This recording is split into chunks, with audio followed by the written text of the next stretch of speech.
The artist is the last to get paid. He's the brokest one out of everybody. What if I told you that the music industry was never designed to make artists rich? That behind the glitz, the Grammys, and the billion-dollar record deals, there exists a hidden system of control. A machine designed to extract every last dollar from the artist before discarding them like yesterday's news. What if the biggest lie in music isn't about talent, but about freedom? Because in reality, most artists aren't free. They're owned.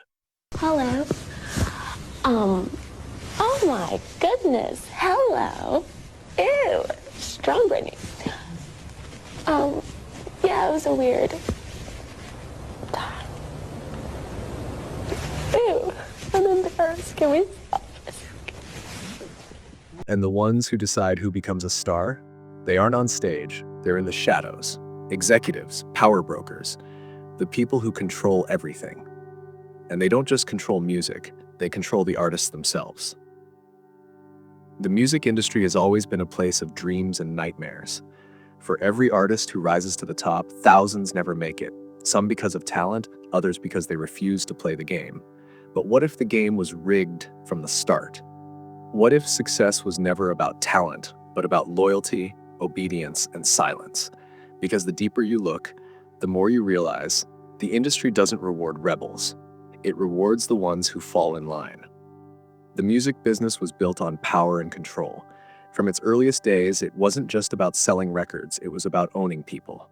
The moment an artist signs their first deal, they unknowingly step into a high-stakes game where the house always wins. To understand how deep this game runs, we need to look at the contracts. Most people assume that when an artist signs a record deal, they're getting paid up front, a huge cash advance that sets them up for life. But here's what they don't tell you. That money isn't a gift, it's a loan. A record label never gives an artist money for free. Every dollar they advance must be paid back with interest. When a label comes to sign you, you're usually really popping. You're popping enough that people are looking at you, probably starting to kind of pay you for things. They get you at that point. Usually artists sign for 4 to 5 albums. And to get out of the situation and still be relevant enough to go independent, you're never gonna have it. So all your best songs made during that period of time. So all that money just went straight to a label. There are different levels of bad record deals, but they all have the same goal: to keep artists trapped in contracts they can't escape. And the worst of them all, the 360 deal.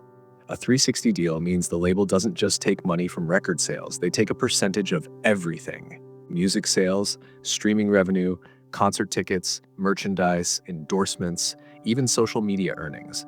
And here's the catch: no matter how much the artist makes, they'll always owe the label more.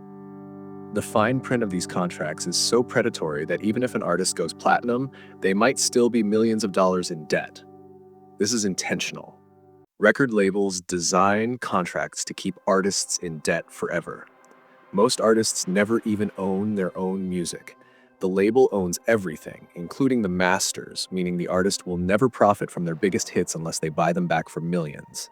It's why so many legendary musicians have fought to get their masters back. Some artists, however, outsmarted the system. Jay-Z built his own empire, launching Roc Nation so that he could control his own business instead of being controlled. The reason we created Roc Nation was to be able to say, okay, this is all the information we gathered. Here it is, Rihanna. Here it is, Kanye. You know, whomever. Taylor Swift re-recorded her albums after her old label refused to sell her the rights to her music, proving that an artist could reclaim power by outworking the industry. But these are rare exceptions. I have learned what I've learned. I really just want to make things better for other people. And I want that to start at the record deal, in the contract. Artists should never have to part with their work. They should own it from day one. For most artists, the moment they try to take control, the industry fights back. Some of the biggest stars in history died at the peak of their careers, leaving behind unanswered questions that still linger today. But you never know. They might not be here one day, but you'll see them again. Sing this shit. It's been a long day without you, my friend, and I'll tell you all about it when I see you again. I'll tell you all about it. Prince, who spent his entire career fighting for artists to own their masters, was found dead just days after winning back control of his music. The death of Prince. This is CNN breaking news. And CNN has now confirmed that the artist Prince is dead. Michael Jackson, who accused the industry of being corrupt and exploitative. Because the companies take advantage of them. Mysteriously died right before launching a comeback tour that would have made him more powerful than ever. Do you know Michael Jackson owned 50% of Sony Records? Michael Jackson owned the Beatles catalog, which made him 50% owner of Sony Records. Sony Records said, oh, no way. Whitney Houston, Tupac, Aaliyah, Jim Morrison, Jimi Hendrix, Kurt Cobain, the list goes on.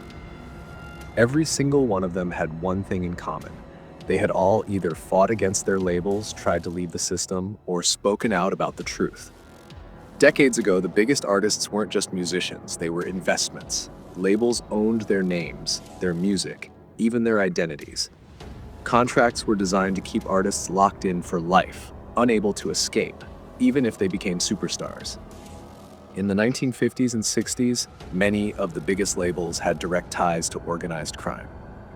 The mob didn't just run clubs and casinos, they ran the entire music distribution network. If you wanted your records pressed, shipped, and sold, you had to go through them. And if you refused, your music never made it to the shelves. Some of the most famous record labels of all time had direct financial backing from crime families. Payoffs, extortion, and threats weren't just rare occurrences, they were part of the business model. But even after the Mafia's influence faded, the structure they created never disappeared. Most artists, especially young ones, don't realize that none of it belongs to them. The houses, leased by the label. The jewelry, on loan. The cars, rented for music videos. The moment the label decides they're done with you, all of it disappears. But by then, it's too late. The artist has already built their entire identity around this lifestyle. They don't just want to stay in the game, they need to. And the label knows it. It's why the biggest stars always seem to follow the same pattern. They start out rebellious, different, dangerous, then suddenly they change. Their music becomes safer. Their public image is polished, controlled. It's because by that point they've been broken. They've learned that if they want to stay on top, they have to play by the rules. The music industry is still controlled by small groups of men, executives who held the power to make or break careers overnight. And those men make sure that artists remained powerless. Because at the end of the day, the label always makes more than the artist.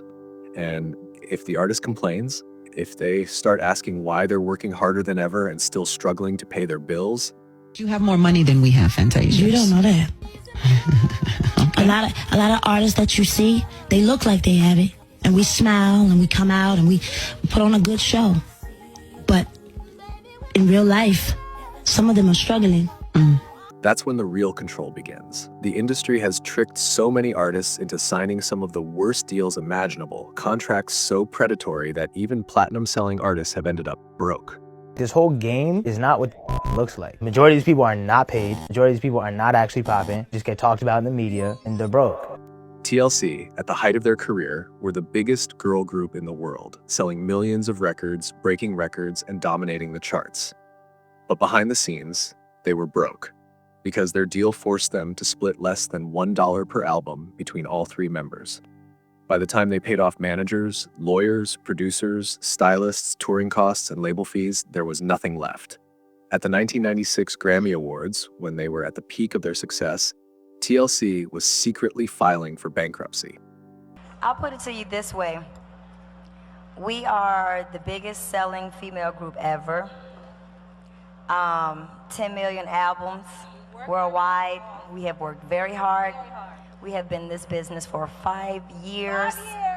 And we are broke as broke can be. For decades, rumors have swirled about an elite group that controls the industry, one that decides who rises and who falls. Some call it the Illuminati. Some say it's a secret society, a network of powerful people who own everything, not just in music, but across entertainment, politics, and finance. And in some cases, artists have come forward and explicitly admitted that they sold their soul. Bob Dylan, one of the greatest songwriters of all time, once gave an interview where he was asked why he still performs at his age. His response, "I made a bargain with it a long time ago, and I'm holding up my end." When the interviewer asked him what he meant by it, Dylan simply said, "The chief commander, in this world and the one we can't see."